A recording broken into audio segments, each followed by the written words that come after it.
Delhi airport पे जब वो वीज़ा दिखाती है तो उसका वीज़ा देख के वो एयरपोर्ट वाले कहते हैं कि भाई तो आपका तो वीज़ा ही नहीं है, आपका तो वीज़ा कैंसिल हो चुका। Hello, welcome back to my YouTube channel guys. आज हम बात करने वाले हैं बहुत बहुत ही ज़्यादा इम्पोर्टेंट टॉपिक पे। उसमें हम बहुत ही तादाद में गलतियां करते हैं। वो टॉपिक क्या है आज का हमारा? जो स्टूडेंट वीज़ा पे यहाँ पे बच्चे होते हैं ऑस्ट्रेलिया में, वो इंडिया जाने की ट्राई करते हैं। जब उनका स्टूडेंट वीज़ा एक्टिवेट होता है उस दौरान हम बात करने वाले हैं इस वीडियो में, क्या हमें इंडिया जाना चाहिए या नहीं जाना चाहिए।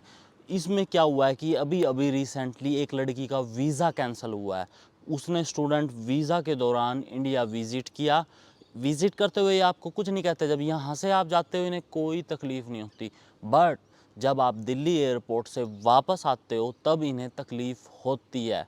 वो तकलीफ़ कैसे हुई उस लड़की को? उसका वीज़ा ही कैंसिल हो गया। अब उसका वीज़ा कैसे कैंसिल हुआ और वो बची कैसे उस सिचुएशन से, ये भी मैं इस वीडियो में एक्सप्लेन करूँगा। इसके लिए आपको करना क्या है, वीडियो को स्टार्टिंग से लेके एंड तक देखना है। और अगर आप मेरे चैनल पे न्यू हैं तो चैनल को कर ले सब्सक्राइब। चलो अब ज़्यादा देरी ना करते हुए वीडियो करते हैं स्टार्ट। कर दें आप वीडियो को लाइक। तो अब क्या हुआ, वो लड़की चली गई इंडिया। इंडिया जाने से पहले उसने क्या किया, कॉलेज को नोटिफाई नहीं किया कि मैं इंडिया जा रही हूँ, और ना ही उसकी छुट्टियाँ पड़ी हुई थी कॉलेज से। इस दौरान होना क्या था, जो एम्बेसी का सिस्टम होता है उसमें आपका सारा टाइम टेबल होता है कि कब कब आपकी छुट्टियां पड़नी है, कितने टर्म का आपका ये सेमेस्टर है। क्योंकि जब एक सीओई होती है जो आप वीज़ा लगाने से पहले आपके पास आती है, उस सीओई में आपके कोर्स की ड्यूरेशन, कितने टाइम का ये सेमेस्टर है, कितने टाइम का वो सेमेस्टर है, किस सेमेस्टर की कितनी फ़ीस होती है, उसमें डिटेल्ड जानकारी होती है जो एम्बेसी के पास हम वीज़ा लॉन्च करते हुए भेजते हैं। तो एम्बेसी उस हिसाब से आपका अंदाज़ा लगा लेती है, इस टाइम से इस टाइम के फ्रेम में इसका कॉलेज लगा हुआ है, इस टाइम से इस फ्रेम में इसकी छुट्टियां हैं। तो वो स्टडी के फ्रेम में चली गई इंडिया, कॉलेज लगे हुए हैं, वो इंडिया विजिट करने चलेगी अपनी फैमिली मेम्बर से। इस सिचुएशन में उसको करना क्या चाहिए था? उसको चाहे तो कोई मेडिकल सर्टिफिकेट लगाना था कि भाई मेडिकली मैं अनफिट हूँ या मेरे को होम सिकनेस हो रही है, तो मैं आके कोर्स को कैरी ऑन करूँगी, अभी मेरा इंडिया जाना ज़रूरी है। या फिर उसकी फैमिली मेम्बर में अगर कोई बीमार होता, उसकी दादी बीमार होती या उसकी माँ बीमार होती या कुछ भी होता, तो उनका मेडिकल सर्टिफिकेट उसे इंडिया से मंगाना था। अब ऐसा उसने कुछ भी नहीं किया, उसने कुछ भी नोटिफाई नहीं किया कॉलेज को जाने के रिगार्डिंग। अब कॉलेज को क्या लगा, भाई ये तो इन बिटवीन हमारा कॉलेज छोड़ के भाग गई है और आ रही नहीं, इसको महीना 2 महीना हो गया। तो चक्कर क्या है, कॉलेज ने कर दी एम्बेसी को कंप्लेन। क्योंकि कॉलेज को क्या होता है, फीस से मतलब, हमारी फीस नहीं आती तो हम क्या करें, हम तो स्टूडेंट की कंप्लेन ही करेंगे। जब उसकी कंप्लेन हुई तो एम्बेसी ने स्ट्रेट वे उसका वीज़ा कैंसिल कर दिया। अब जब वो एयरपोर्ट पे जाती है, एयरपोर्ट पे जाने के बाद उससे पूछा जाता है कि भाई आपका वीज़ा, वो वीज़ा उनको दिखाती है ऑफिसर को। दिल्ली एयरपोर्ट की मैं ये बात कर रहा हूँ। दिल्ली एयरपोर्ट पे जब वो वीज़ा दिखाती है तो उसका वीज़ा देख के वो एयरपोर्ट वाले कहते हैं कि भाई तो आपका तो वीज़ा ही नहीं है, आपका तो वीज़ा कैंसिल हो चुका, आपका वीज़ा हमारे सिस्टम में शो ही नहीं हो रहा।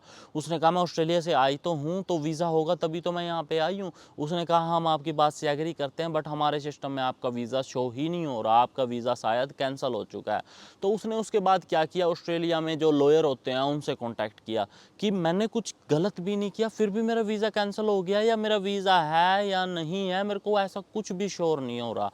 तो इस रिगार्डिंग वो बिल्कुल कंफ्यूज थी। तो लॉयर से जब उसने कंसल्टेशन ली अपनी, और उसके बाद लॉयर से जब उसकी डिस्कशन हुई, तो लॉयर ने एम्बेसी में अपील की कि भाई आपने क्यों इस लड़की का वीज़ा कैंसिल किया। तो एम्बेसी ने अपना जो पूरी स्टेटमेंट होती है कि भाई हम इन रीज़न से इससे सेटिस्फाई नहीं है स्टूडेंट से, इसने नोटिफाई नहीं किया कॉलेज को जाते हुए, ना इसकी छुट्टियाँ थी, ये स्टडी के टर्म के बीच में चली गई है और इसने वीज़ा की कंडीशन ब्रीच कर दिया, इसलिए हमने इसका वीज़ा कैंसिल कर दिया है। तो लॉयर ने बड़ी ही समझदारी से काम लिया, उस लड़की का वीज़ा वापस लेके आया। वो वीज़ा कैसे वापस हुआ, जब वो विज़िट किया था उसने अपनी फैमिली मेम्बर के पास, उसकी दादी बीमार थी और उसकी दादी हॉस्पिटलाइज थी। तो हॉस्पिटल का, उसकी दादी का जो बिल होता है और एविडेंस होते हैं उन्होंने डॉक्टर से जो लिखवाए हैं, उनको एजेंट ने एम्बेसी को पेश किया कि भाई ये एविडेंस है, इसकी दादी बीमार थी, उससे मिलने के लिए गई थी। हाँ, बच्ची से गलती हुई है, इसको नोटिफाई करना चाहिए था, बट इसको इस रूल के बारे में बिल्कुल भी नहीं पता था कि नोटिफाई भी करना होता है, और ये एक अनजाने में हुई गलती है, ये कोई जानबूझ के हुई गलती नहीं है। तो वीज़ा ऑफिसर इस बात से सेटिस्फाई कर जाता है और उस बच्ची को अपना वीज़ा दोबारा से ऑस्ट्रेलिया का मिल जाता है। तो ये एक रीसेंट अपडेट थी आप लोगों के लिए दोस्तों, जो एक रीसेंट घटना घटी है किसी के साथ। अगर आप भी कल स्टूडेंट वीज़ा पे यहाँ पे आ रहे हो या आ चुके हो, तो ये गलती उस लड़की वाली कभी भी मत करना। उसकी किस्मत अच्छी थी, उसको दोबारा वीज़ा मिल गया। अगर ये सेम अगर हरकतें होती रहेंगी तो एम्बेसी वाले भी कहेंगे कि यार ये क्या ड्रामा लगा रखा है, तुम नकली सर्टिफिकेट तो नहीं बनवा रहे डॉक्टरों से वहाँ पे। तो अभी टाइम ठीक था उसका, वो बच गई है, तो आप लोग ऐसी चीज़ें ना करें। तो मैं उम्मीद करता हूँ दोस्तों आप लोगों के लिए वीडियो इन्फॉर्मेटिव रही होगी। इस तरीके की ही वीडियोस देखने के लिए आप नीचे जाके ऑस्ट्रेलियन लाइफ इन देसी स्टाइल पैवी बेनीवाल के चैनल को सब्सक्राइब कर सकते हैं। आप सभी से मिलते हैं हम नेक्स्ट वीडियो में, तब तक के लिए दोस्तों अपना ध्यान रखें। Thank you so much guys.